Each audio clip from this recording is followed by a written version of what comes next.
Hello students, આપણે semiconductor lecture complete semiconductor જે છે પૂરું કર્યું છે ચેપ્ટર.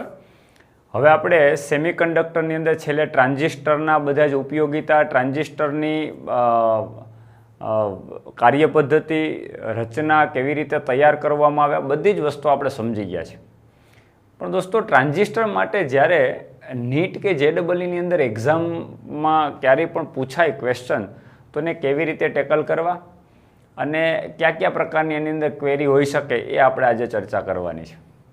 મિત્રો, આજનું આમ તો લેક્ચર છે ને એ તમારા માટે ક્વેરી લેક્ચર છે. ઘણા સ્ટુડન્ટે અમુક પ્રકારની ક્વેરી મોકલી હતી, એ પણ સોલ્વ થઈ જાય, એની ક્વેરી પણ સોલ્વ થઈ જાય. અને સેમિકન્ડક્ટરમાં મોટાભાગની થિયરી બેઝ ક્વેશ્ચન છે, એટલે થિયરીની અંદર બધી જ વાત કરી દીધી. એટલે મોટાભાગના જે ઉદાહરણો છે ટેક્સ્ટબુકમાં એ થિયરી બેઝ છે અને એની બધાની ચર્ચા આપણે થઈ ચૂકી છે. એટલે બધાની ડિસ્કસ નહીં કરીએ, એકાદા બે પ્રશ્નને બાદ કરતા. એકાદા બે પ્રશ્ન છે એ ઉદાહરણની અંદર આપણે જોઈ લેશું, બાકીની બધી થિયરીની અંદર ચર્ચા થઈ ગઈ છે. દાખલા તરીકે ફોટોડાયોડ છે ને શું કામ જ આ જ પ્રકારનું બાયસિંગ કરવામાં આવે, જેનર છે ને શું કામ આ જ પ્રકારનું બાયસિંગ કરવામાં આવે, એટલે પર્ટિક્યુલર આ જ પ્રકારનું બાયસિંગ કરવામાં આવે. તો આ બધા જ પ્રકારના પ્રશ્નો એની અંદર ઉદાહરણની અંદર આપ્યા છે અને એનું તમને વ્યવસ્થિત રીતે માહિતી પણ આપી છે, ટેક્સ્ટબુકની અંદર આપી છે ને આપણે લેક્ચરની અંદર કમ્પ્લીટ ચર્ચા કરી ચૂક્યા છે, એટલે એની કાંઈ ડિસ્કસ કરવાની જરૂર નથી. હવે જેટલા પ્રકારની ક્વેરી મને આવી છે એ અને ટ્રાન્ઝિસ્ટરમાં કેવા પ્રકારના પ્રશ્ન પૂછાય એની આપણે આજે ચર્ચા કરશું. દોસ્તો, ટ્રાન્ઝિસ્ટરની અંદર તમને ખ્યાલ હોય તો શરૂઆતમાં જ મેં તમને કીધું હતું કે જ્યારે તમે એને બેટરી સાથે જ્યારે બાયસિંગ કરો, બેઝ એમિટર જંક્શન હોય કે કલેક્ટર જંક્શન હોય એને તમે બાયસિંગ કરો, reverse biasing, base emitter જંક્શનને forward biasing કરો અને કલેક્ટર જંક્શનને તમે રિવર્સ બાયસિંગ કરો, ત્યારે જ્યારે તમે બેટરી સપ્લાય આપો એટલે એમિટરમાં જે ઇલેક્ટ્રોન આવે, 100% એમિટરના ઇલેક્ટ્રોન છે બેઝમાં હોલ સાથે સંયોજાય, એ 5 થી 7% ઇલેક્ટ્રોન જ હોલ સાથે સંયોજાય અને બેઝ પ્રવાહનું નિર્માણ કરે. આપણે ભણી ગયા છે કે NPN ટ્રાન્ઝિસ્ટર હોય તો આ N, આ P ને આ N, તો આમાંથી જે ઇલેક્ટ્રોન અહીંયા આવે તો અમુક હોલ સાથે સંયોજાય, એ ખાલી 5 to 7% ઇલેક્ટ્રોન જ હોલ સાથે સંયોજાય. બાકીના લગભગ 93% ઇલેક્ટ્રોન કે 95% ઇલેક્ટ્રોન જે છે એ કલેક્ટરમાં વહી જાય અને કલેક્ટર પ્રવાહનું નિર્માણ કરે. અહીંયા ICનું નિર્માણ થાય, આ બાજુ IEનું નિર્માણ થાય અને અહીંયા IBનું નિર્માણ થાય. તો IB અત્યંત સૂક્ષ્મ હોય, જે માઇક્રો એમ્પિયરના ક્રમમાં હોય, IC છે મિલી એમ્પિયરના ક્રમમાં હોય અને આ પણ મિલી એમ્પિયરના ક્રમમાં હોય. એટલે 100%નો હિસાબ છે કે 100% એમિટર જે છે એમિટ કરે ઇલેક્ટ્રોન, એ બેઝ દાખલા તરીકે 5 કે 7% ઇલેક્ટ્રોન હોલ સાથે સંયોજાય તો બેઝ પ્રવાહનું નિર્માણ કરે અને બાકીના બધા એમિટર પ્રવાહનું નિર્માણ કરે. તો આ પ્રકારના ક્વેશ્ચન પૂછાય, તો એને કેવી રીતે ટેકલ કરવા? દોસ્તો, આની અંદર જે તમારે ક્વેશ્ચન છે એમાં એક તમારી સામે પ્રશ્ન મૂકેલો, ખ્યાલ આવે, NPN કોમન બેઝ પરિપથ છે. NPN કોમન બેઝ પરિપથ છે અને એની અંદર કીધું છે કે બેઝના હોલ સાથે લગભગ 7% ઇલેક્ટ્રોન જ સંયોજાય છે, બાકીના બધા 93% ઇલેક્ટ્રોન કલેક્ટરની અંદર જતા રહે છે. તો કલેક્ટર પ્રવાહનું નિર્માણ કોને કારણે થયું? 93%ને કારણે. અને બેઝ પ્રવાહનું નિર્માણ કેને કારણે થયું? 7% ઇલેક્ટ્રોન હોલ સાથે સંયોજાણ એને કારણે, રાઈટ? હવે કલેક્ટર પ્રવાહનું મૂલ્ય તમને ઓલરેડી આપી દીધું 18.6 મિલી એમ્પિયર. એટલે અહીંયા સમજીએ આપણે કે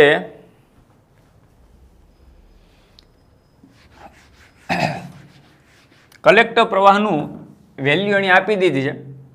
કલેક્ટર પ્રવાહ IC is equal two already 18.6 milli ampere આપી દીધું છે. હવે એ પાકું હોય કે જંક્શન પાસે ટોટલ જે પ્રવાહ જે ભેગો થાય છે એ IE is equal to IB plus IC હોય. આ તો આપણે ભણાવી દીધું ટ્રાન્ઝિસ્ટરની થિયરીમાં કે ટોટલ એમીટર કરંટ એ IB અને IC ના સરવાળા જેટલો હોય, રાઈટ? હવે તમને આ પ્રશ્નમાં કીધું શું છે કે 7% ઇલેક્ટ્રોન બેઝના હોલ સાથે સંયોજાય, એટલે પ્રવાહનું નિર્માણ બેઝ કરંટ જે થાય છે એ 7% ઇલેક્ટ્રોનને કારણે થાય અને કલેક્ટર કરંટ છે 93%ને કારણે થાય. એટલે ટોટલ IE ના 93% કોણ છે? IC, અને 7% કોણ છે? IB. એટલે 93 + 7 એટલે ટોટલ કેટલું થઈ ગયું? 100% એમીટર એમીટર કરંટ થઈ ગયો. તો કલેક્ટર કરંટ તમને આપી દીધો 18.6 મિલી એમ્પિયર. તો તમને ક્વેશ્ચન પૂછ્યો છે કે એમીટર કરંટ શોધો અને એનો પ્રવાહ ગેઇન શોધો. તો એમીટર કરંટ કેટલો હોય, આઈ કેટલો હોય?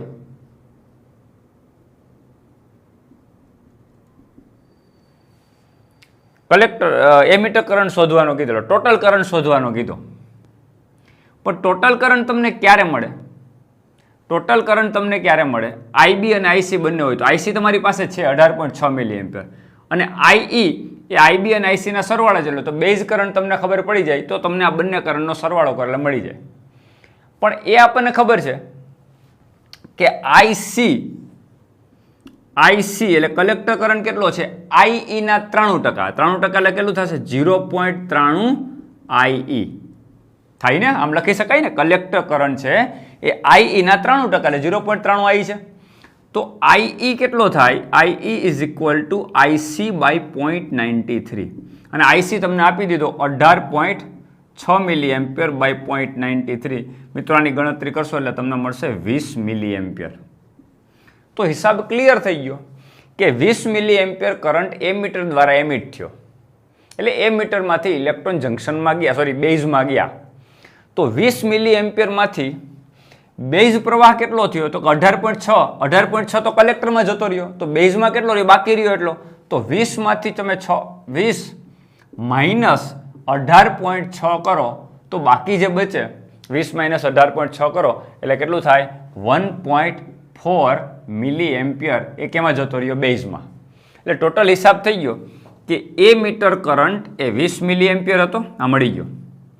એમાં 1.4 મિલી એમ્પિયર કેમાં જતો રહ્યો? બેઝના હોલ સાથે સંયોજાયો એટલે તમને આઈબી મળ્યો 1.4 મિલી એમ્પિયર. આઈ કેટલો હતો? 20 મિલી એમ્પિયર અને આઈસી કેટલો હતો? તો કે 18.6 મિલી એમ્પિયર. થઈ ગયો. આ બેનો સરવાળો કરે 20 થઈ જાય. એટલે ટોટલ આઈ 20 મિલી એમ્પિયર હતો. એમાંથી 1.4 મિલી એમ્પિયર બેઝના હોલ સાથે સંયોજાઈને બેઝ પ્રવાહનું નિર્માણ કર્યું અને 18.6 મિલી એમ્પિયર જેટલો કરંટ છે એ બાકીના 93% ઇલેક્ટ્રોન કલેક્ટર કરંટમાં જઈ અને કલેક્ટર પ્રવાહનું નિર્માણ કર્યું.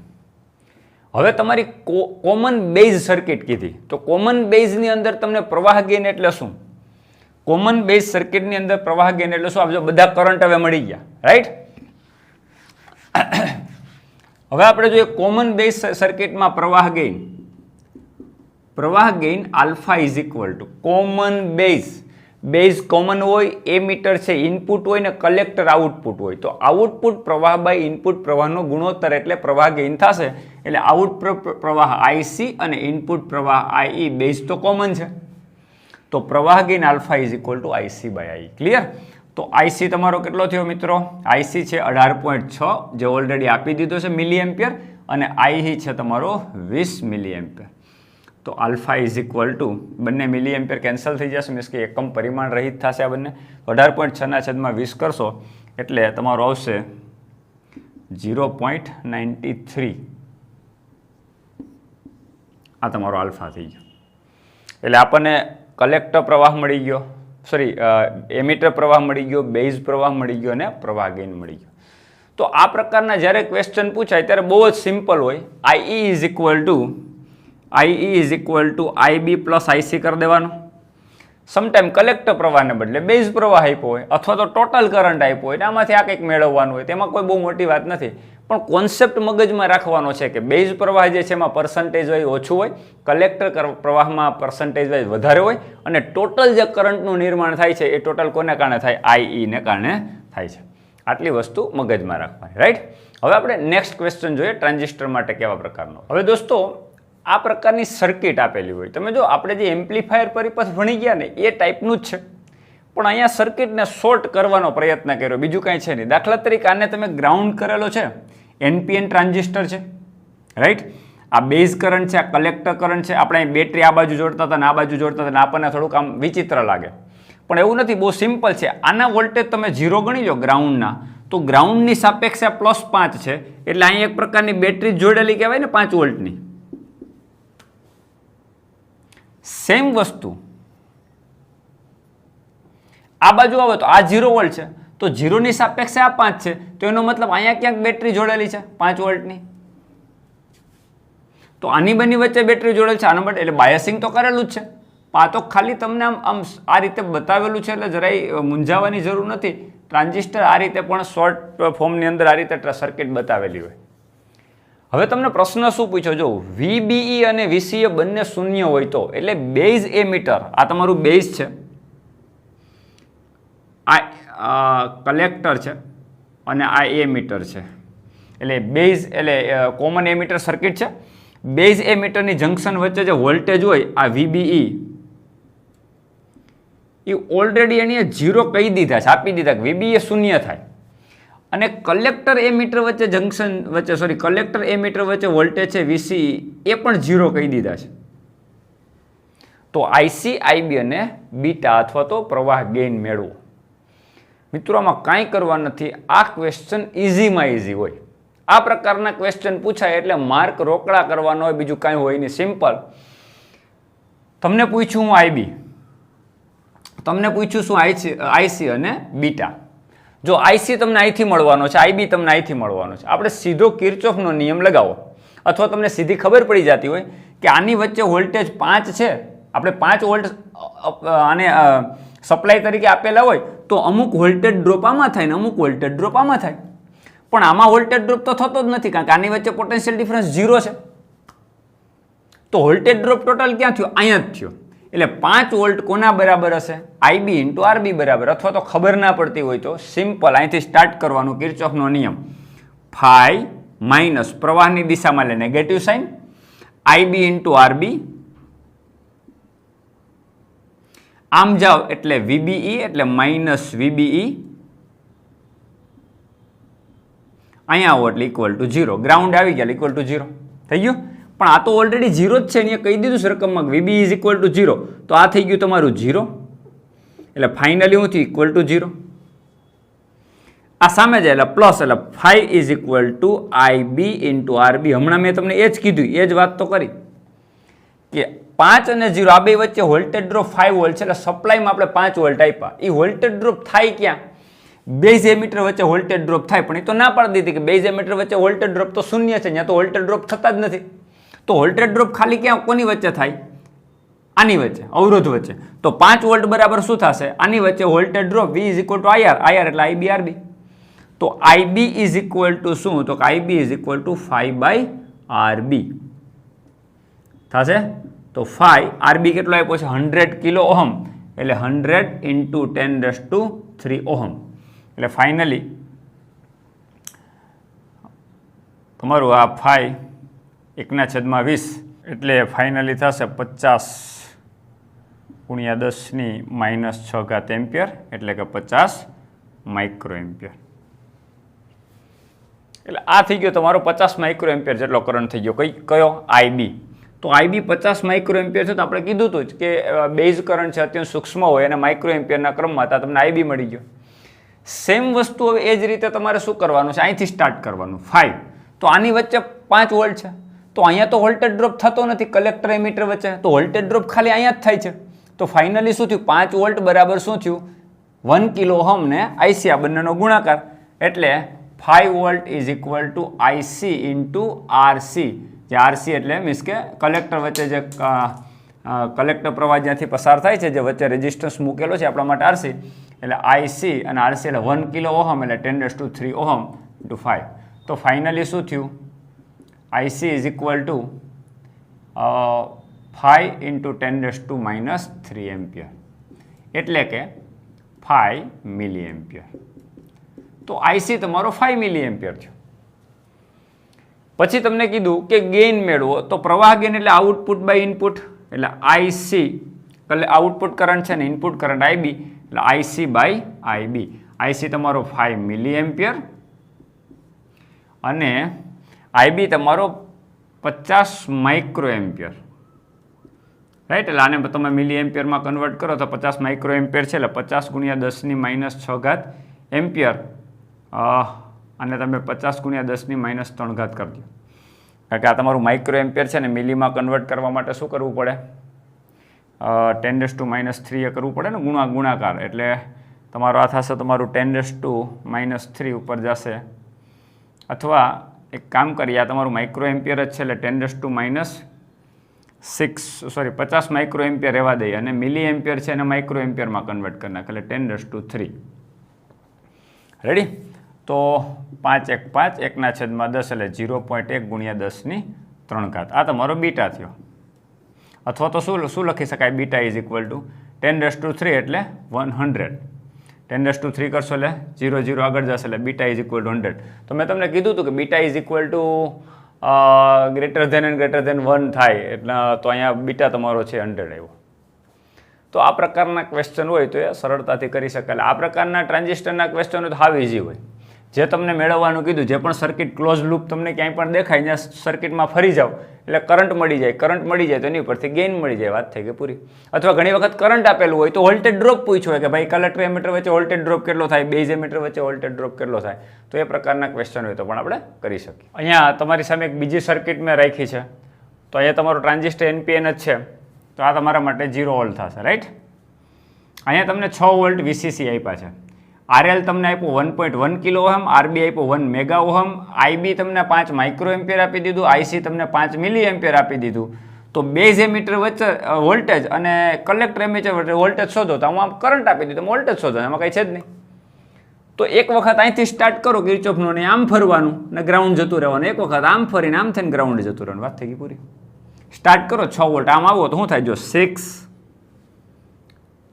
પ્રવાહની દિશામાં માઇનસ, અહીંયા કયો કરંટ રચાતો હોય બેઝમાં? IB, એટલે IB, તો અહીં વોલ્ટેજ ડ્રોપ કેટલો થાય? IB RB, એટલે માઇનસ IB RB. આમ આવો, પછી વચ્ચે શું આવશે? બેઝ એમીટર, તો minus VBE is equal to 0. એટલે અહીંથી આપણે સ્ટાર્ટ કર્યું, આ રીતે આમ થઈ બેઝ એમીટર જંકશન પાસે થઈને ગ્રાઉન્ડમાં, વાત થઈ ગઈ. તમારે મેળવવાનું છે VBE, તો VBE ઇઝ ઇક્વલ ટુ આ સામે જાય એટલે plus 6 minus IB into RB. તો ફાઇનલી 6 માઇનસ IB એટલે base current 5 micro ampere, 5 × 10⁻6 ampere, અને RB is equal two resistance તમારો RB આપ્યો છે 1 મેગા ઓહમ, એટલે 1 × 10⁻6 ઓહમ. થઈ ગયું? હવે આ 10⁻6 ને 10⁻6 તો કેન્સલ થઈ ગયા, રાઈટ? એટલે આ ગયા. તો ફાઇનલી 6 માઇનસ 5 એટલે 1, એટલે બેઝ એમીટર વચ્ચે વોલ્ટેજ 1 વોલ્ટ હશે. એટલે બેઝ એમીટર વચ્ચે કેટલો વોલ્ટેજ ડ્રોપ થતો હશે? 1 વોલ્ટ. સેમ વસ્તુ અહીંથી સ્ટાર્ટ કરો, તો 6 થી સ્ટાર્ટ કરો, પછી આમ જવાનું, તો તમારું શું થશે? તમે જો 6 માઇનસ ICRL, RL છે, અહીં કરંટ IC હોય, તો ICRL is equal to VCE.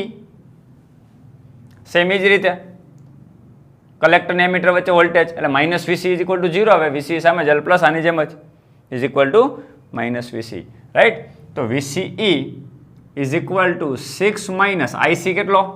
Collector current 5 milli ampere, 5 × 10⁻3, sorry -3 ampere, આ મિલી એમ્પિયર છે એટલે, રાઈટ? અને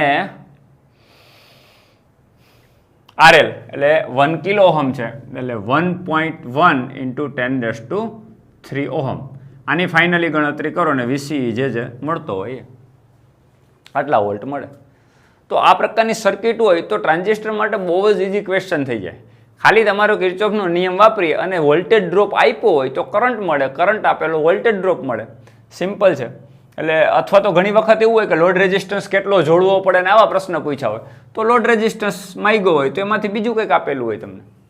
એટલે આ પ્રકારની સર્કિટવાળા પ્રશ્નો હોય ટ્રાન્ઝિસ્ટરના તો બહુ ઇઝી છે. બીજા અમુક ક્વેશ્ચન આપણે જોઈએ. દોસ્તો, હવે તમને આ પ્રકારના ક્વેશ્ચન પૂછે તો પણ ધ્યાન રાખો ને, NPN ટ્રાન્ઝિસ્ટરમાં ઇનપુટ વોલ્ટેજમાં 100 મિલીવોલ્ટનો ફેરફાર કરતા, એટલે ઇનપુટ વોલ્ટેજનો ફેરફાર એટલે શું દોસ્તો? ટ્રાન્ઝિસ્ટર ઇનપુટ વોલ્ટેજમાં NPN ટ્રાન્ઝિસ્ટર પરિપથની અંદર ઇનપુટ એમ્પ્લીફાયર પરિપથ છે, એમાં ઇનપુટ વોલ્ટેજમાં 100 મિલીવોલ્ટનો તફાવત કરવાનો, ફેરફાર કરવાનો, એટલે delta VBE base emitter junction વચ્ચે વોલ્ટેજનો તફાવત, એની ફેરફાર કીધો 100 મિલીવોલ્ટ, એટલે કે 100 × 10⁻³ વોલ્ટ. રેડી? કલેક્ટર પ્રવાહમાં 10 મિલી એમ્પિયરનો ફેરફાર થાય, બેઝ એમીટર વચ્ચે વોલ્ટેજ તમે એટલા બદલો તો ઓટોમેટિકલી કલેક્ટર પ્રવાહમાં 10 મિલી એમ્પિયરનો ફેરફાર થાય. એટલે કલેક્ટર પ્રવાહનો ફેરફાર એટલે ડેલ્ટા આઈસી 10 મિલી એમ્પિયર એટલે 10 ગુણ્યા 10⁻³ એમ્પિયર. પ્રવાહ ગેઇન 150 છે એટલે કે બીટા અથવા તો એઆઈ, ગેઇનને આપણે એ વડે દર્શાવીએ, એઆઈ તમને આપ્યો 150. પાવર ગેઇન 4500 મેળવવો છે એટલે ટ્રાન્ઝિસ્ટરની મદદથી આપણે પાવર ગેઇન એપી 4500 મેળવવો છે તો લોડ અવરોધ આરએલ કેટલો હોવો જોઈએ? મિત્રો, જ્યારે પાવર ગેઇનની વાત આવે ને સીધું આપણા મગજમાં સ્ટ્રાઇક થવું જોઈએ કે એપી ઇઝ ઇક્વલ ટુ પ્રવાહ ગેઇન એઆઈ ગુણ્યા વોલ્ટેજ ગેઇન એવી. આ તો આપણે ભણી જ ગયા છીએ, સિમ્પલ. આ બધા જ સૂત્રો જે આપણે ભણી ગયાનો ક્યાંક ને ક્યાંક ઉપયોગ આવશે. પછી યાદ હોય તો આપણે voltage gain is equal two આવું મેળવ્યું હતું, AI voltage gain is equal two -GM into RL, જ્યાં GM ટ્રાન્સકન્ડક્ટન્સ કહેવાય, એટલે કે કન્ડક્શન કેટલું ટ્રાન્સફર થાય, એટલે કલેક્ટર પ્રવાહનો ફેરફાર કેટલો થાય, શું કરવાથી? બેઝ વોલ્ટેજ બદલાવવાથી. તો અહીં કીધું જ છે, જો બેઝ વોલ્ટેજ બદલાવવાથી કલેક્ટર પ્રવાહ એટલો બદલે છે. તો ફાઇનલી એઆઈ, નેગેટિવ સાઇન આપણે અવગણીએ, આપણે પાવર ગેઇન જોઈએ છે ખાલી, રાઈટ. આ નેગેટિવ સાઇન તો આપણને શું કામ? ઇનપુટ અને આઉટપુટ વચ્ચે કડા તફાવત જે પાઈ રેડિયનનો છે એની નેગેટિવ સાઇન છે, તો આપણે એને અત્યારે અવગણશું. તો finally RL is equal to શું થયું? AP by AI into GM. તો એપી એટલે પાવર ગેઇન આપણે 4500 જોઈએ છે, એઆઈ એટલે પ્રવાહ ગેઇન, તો પ્રવાહ ગેઇન અહીંયા આપણને આપ્યો છે 150 જોઈએ છે એટલે 150, અને GM એટલે ટ્રાન્સકન્ડક્ટન્સ, અને ટ્રાન્સકન્ડક્ટન્સ તમને ખબર છે delta IC by delta VBE. આ મેં તમને કીધું હતું કે કલેક્ટર પ્રવાહનો ફેરફાર કેટલો થાય, કોની સાપેક્ષે? તો કે બેઝ વોલ્ટેજ બદલાવાથી, બેઝ એમીટર વચ્ચે વોલ્ટેજ બદલાવાથી. એટલે આ ઉપર વહી જશે, એટલે ફાઇનલી થયું 4500. બેઝ એમીટર વચ્ચેના વોલ્ટેજનો ફેરફાર અહીં આપ્યો છે, કેટલો આપ્યો છે? 100 ગુણ્યા 10⁻³ એટલે 100 ગુણ્યા 10⁻³ વોલ્ટ. આ ઉપર વહી જશે, 150 નીચે એમનેમ રહેશે, અને ડેલ્ટા આઈસી તમારો છે 10 × 10⁻³ તો 10⁻³ તો મિલી તો કેન્સલ થઈ જશે, બરાબર. અહીંથી 10 કેન્સલ થઈ જશે, અહીંથી એક 0 જતો રહેશે. તો ફાઇનલી 4500/15 આવો આન્સર આવ્યો. 15 × 3 = 45, એટલે કેટલો જવાબ આવ્યો? 300. મિત્રો, આનો મતલબ થાય લોડ અવરોધ RL is equal to 300 ohm જોડવો પડે. કેટલો જોડવો પડે? 300 ઓહમ. તો આ બધા ક્વેશ્ચન હોય એ તો આપણે જે આ પ્રકારના ઇક્વેશન ભણી ગયા, વોલ્ટેજ ગેઇન, પ્રવાહ ગેઇન, પાવર ગેઇન, ટ્રાન્સકન્ડક્ટન્સ, એના સૂત્ર ઉપરથી હોય કે જેની અંદર તમને સર્કિટ દોરેલી નથી પણ એક બીજી વેલ્યુ આપેલી. ઘણી વખત કેવું કે લોડ અવરોધ એટલો આપી દે તો ગેઇન પૂછેલો હોય, અથવા તો લોડ અવરોધ આપેલો હોય તેની ઉપરથી ઇનપુટ કરંટનો બદલાવ ડેલ્ટા આઈસી, ઇનપુટ પ્રવાહનો બદલાવ ડેલ્ટા આઈબી પૂછ્યો હોય, અથવા તો આઉટપુટ પ્રવાહનો બદલાવ ડેલ્ટા આઈસી પૂછ્યો હોય. તો કોઈને કોઈ ભૌતિક રાશિ ઉપરથી તમને અમુક પ્રકારના ઇક્વેશન છે એની ઉપરથી અમુક પ્રકારની ભૌતિક રાશિ મળી જતી હોય ને એકબીજામાં કિંમત મૂકો એટલે ક્લિયર થઈ જાય. તો આ પ્રકારના ક્વેશ્ચન પૂછાય તો ધ્યાન રાખવાનું. જો દોસ્તો, તમારે ટ્રાન્ઝિસ્ટર સિવાયનો જે પ્રશ્ન ટેક્સ્ટબુકની અંદર એક ક્વેરી પણ આવી હતી એને રિલેટેડ, એટલે એ પણ સોલ્વ થઈ જાય. 14.2 જે સેમિકન્ડક્ટરમાં ઉદાહરણ આપ્યું છે, ઉદાહરણ એની અંદર તમને કીધું કે સિલિકોન સ્ફટિકમાં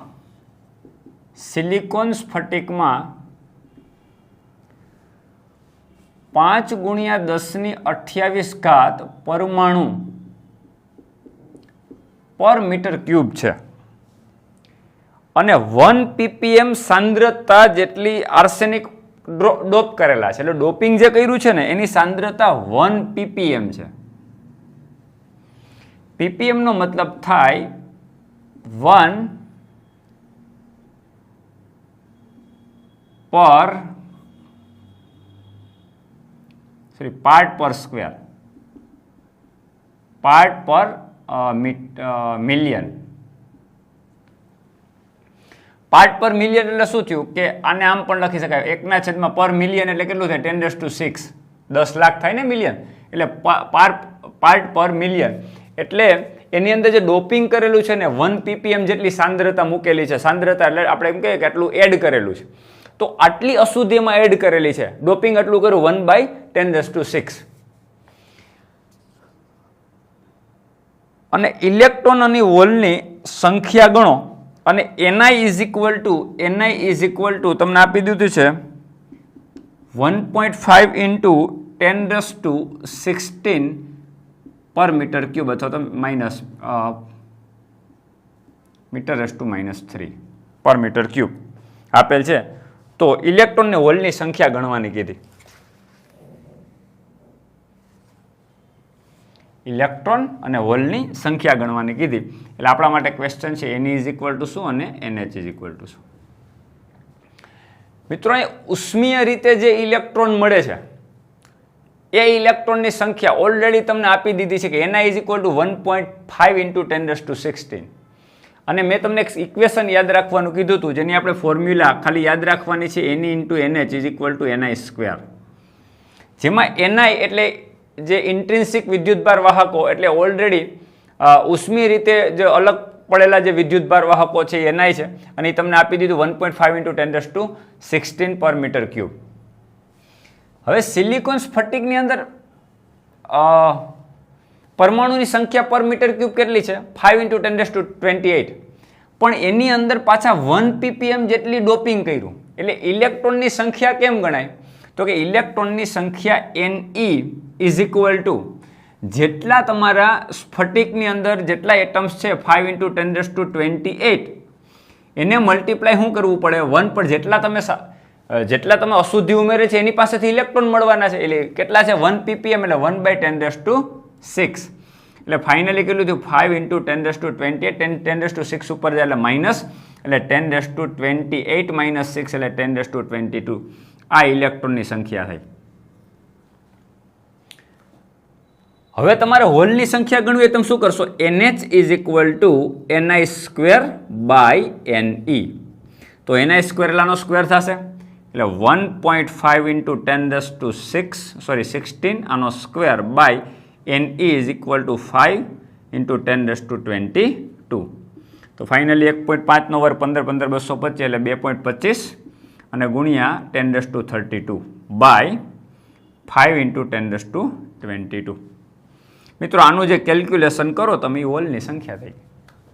એટલે આમ તો બહુ સિમ્પલ ક્વેશ્ચન છે પણ કદાચ ડાયરેક્ટલી આ 10⁻22 ટેક્સ્ટબુકમાં મૂક્યું હોય તો કદાચ આઈડિયા ન આવ્યું હોય પણ આ તમારે એડ કરવું પડે કે ડોપિંગ કરશો એમાંથી તો ઇલેક્ટ્રોન મળવાના છે એટલે પર મીટર ક્યુબ એટમની સંખ્યા જે સિલિકોનમાં છે 5 ઇન્ટુ 10⁻28 છે અને 1 ppm જેટલી સાંદ્રતા છે એટલે 1/10⁶ ઇન્ટુ 5 ઇન્ટુ 10⁻28 કરશો ત્યારે તમને અહીંયા ઇલેક્ટ્રોનની સંખ્યા મળશે અને એ જે ઇલેક્ટ્રોનની સંખ્યા તમે અહીંયા મૂકશો એની વેલ્યુ ત્યારે તમને અહીંયા એને અનુરૂપ હોલની સંખ્યા મળશે. તો આઈ હોપ આ વાત બધાને ક્લિયર થઈ ગઈ છે. બાકીના જે ઉદાહરણો છે દોસ્તો એ બેઠા જ બધા જ તમને ટેક્સ્ટબુકની અંદર કોન્સેપ્ટ સમજાવી દીધા એના ઉપર જ છે. મેં હમણાં જ તમને કીધું કે કયા પ્રકારનું બાયસિંગ કરવામાં આવે, શું કામે ડાયોડને આ પ્રકારનું જ બાયસિંગ કરવામાં આવે, રિવર્સ બાયસિંગની અંદર જેનર ડાયોડ વપરાતો હોય, આ ફોટો ડાયોડ માટે કયું બાયસિંગ કરવાનું, સોલાર સેલની અંદર શું કામે બાયસિંગ ન કરવું જોઈએ, સોલાર સેલમાં કેવા પ્રકારના સેમિકન્ડક્ટર્સ વપરાય તો એના માટે ચોક્કસ જે કારણો છે એ કારણોની ચર્ચા આપણે ઓલરેડી થિયરીમાં કરી ચૂક્યા છીએ. તો એ બધી જ વાત થિયરી બેઝ છે એટલે એની કાંઈ ચિંતા કરવાની જરૂર નથી, આવડી જ જશે. અને તે છતાંય દોસ્તો સેમિકન્ડક્ટરમાં કાંઈ પણ ક્વેરી હોય તો તમે ક્વેરી બોક્સની અંદર મૂકી દેજો જે આપણે સોલ્વ કરી નાખશું. Have a good day.